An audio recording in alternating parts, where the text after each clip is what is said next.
Demək, bilirsiniz ki, ayın 13-də, ayın 13-ü. Burada da artıq bir işarədir. Orasına gələcəm. Nəysə, ayın 13-də bilirsiniz ki, İsrail-İran savaşı başlayıb. Əvvəlcə İsrail İrana raketlər göndərdi. Dalından İran buna cavab verdi və videolardan bilməm görürsünüz ya görməmisiniz.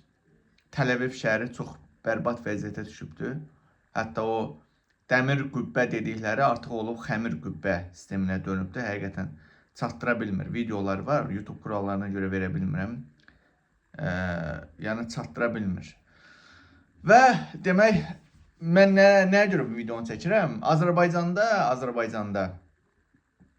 Azərbaycanda bir çox insanlar baxıram, halaldır İsrail, nə bilim İranın belə eləmək lazım idi, eləməyin. Amma bu başıboş insanlar anlamır ki, İranda bizim 70 milyon insanımız var, Azərbaycanlı var.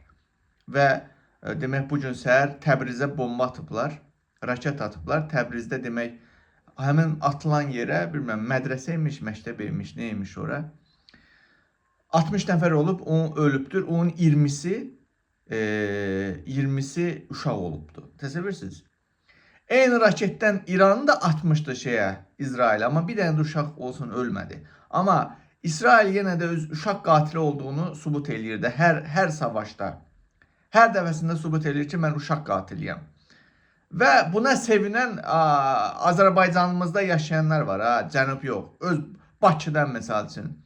Halaldır, İsrail belə eləyir. Amma 60 Azərbaycanlımız orada ölübdür. Siz təsəvvürsünüzmü? Çünki bu insanların beyninə doldurublar ki, İkinci Qarabağ Savaşında güya İsrail Azərbaycana dəstək olub. Halbuki Hikmət Hacıyev, İlhamın köməkçisi də keçən həftə etiraf elədi ki, biz pulumuzu verib silah almışıq. Yəni İsrail bizdə dəstək olmayıb. Sadəcə biz pul verib silah almışıq. Amma çox təəssüf olsun ki, Azərbaycan hakimiyyəti və Siyonist mediası mı deyim, kimlər, Mossad mı deyim, cəmaatın beyninə yeritməyə bacardı ki, bəli, güya bizə İsrail dəstək olub. İranda Erməniyə dəstək olub. Bu tipli fikirlərlə görürsünüz, İsrail balaca 3 milyonluq bir ölkədir, amma bütün dünyaya meydan oxuyur. Görürsünüzmü? Yəni İranın bir kəndi boydadır İsrail, amma bütün dünyaya meydan oxuyur. Niyə? Mənim fikrim belədir ki, məncə bu yenə də oyundur. Bu oyundur. Bu oyundur. Mən belə fikirləşirəm ki, bu oyundur. Bu oyun kimi görürəm mən.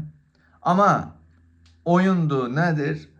İsrail elədikləri şərəfsizliklərlə, cinayətlərlə öz sonunu gətirir. Öz sonunu gətirir İsrail. Yaxın, bəlkə də bir neçə ildə İsrail yer üzündən silinib gedəcək. Çünki niyə görə? Allah tərəfindən lənətlənmiş bir qövmdür.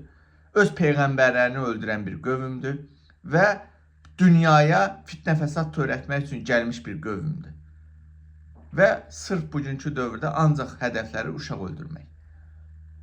Amma videonun başında dediyim kimi 13 rəqəmi, yəni bugün dünyanı idarə edən güclər var ki, hətta o güclərin başında da elə Yahudilər dayanır.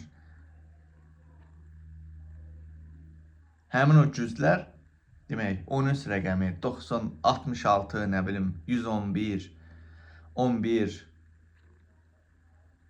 bunların təşkil etdiyi bir oyundur. Və bu oyunda təbii ki, günahsız insanlar ölür. Həm müharibə çox pis şeydir. Müharibəni başladanlar var. Əziyyətini çəkənlər isə insanlardır. Günahsız, sadə insanlar. Amma bilmirəm, nə olursa olsun, yenə də oradakı o 35 milyonluq Azərbaycanlıları düşünmək lazımdır. Çünki fikir verin, mən burada sual verirəm. Hani bə İsrail bizə dost qardaş idi ki, nətər olur ki, ancaq Təbrizə hədəf alırlar. Ancaq Təbrizdə bu vaxta qədər, bu bir gün ərzində nə qədər obyekt vurublar. Mülki insanların yaşadığı binaları vurublar Təbrizdə. Niyə İlham Əliyevin götü çatmır, çıxıb desin ki, niyə oranı vurursan? Çünki İlham Əliyevin özü də İsrailin tulasıdığına görə köpəyidir. Bütün Azərbaycan hakimiyyəti var. Hamısı, məsələn, bugün DTX, prezident aparatı, hamısı Mossad tərəfindən idarə olunur. Əgər bilmək istəyirsinizsə.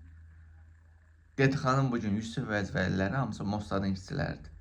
Eləcə də İlham Əliyevi qoruyanlar.